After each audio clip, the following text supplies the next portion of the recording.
நம்ம இதை நம்ம இயற்கை இதுக்கு தான் போகணும். பனை மரத்தை பாதுகாப்பதன் காரணம் குறித்து சமூக ஆர்வலர் அப்பர் சுந்தரம் தெரிவிக்கையில், ஆற்றங்கரை கடற்கரை ஓரங்களில் இருக்கும் பனை மரங்கள் நீர்நிலைகளை காத்து வந்தது என்றும், அதனை நம்பியிருந்த தொழிலாளர்கள் தற்போது பல்வேறு தொழிலுக்கு சென்றுவிட்டதாகவும் வேதனை தெரிவித்த அவர், பனை ஓலையில் தட்டு, விசிறி உள்ளிட்ட பொருட்களை தயாரிப்பதற்காக அரசு விழிப்புணர்வு ஏற்படுத்தி பனை சார்ந்த தொழிலுக்கு அரசு ஊக்குவித்தால் தற்போது உள்ள இளைஞர்கள் பனை சார்ந்த தொழிலில் ஈடுபடுவார்கள் என்று தெரிவித்தார்.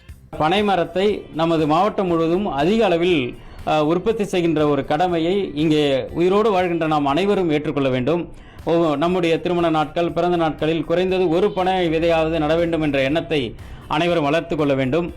மேலும் பனை சார்ந்த தொழில் செய்வது இந்த பகுதியில் மிக அதிகமாக இருந்தது ஒரு காலத்தில்.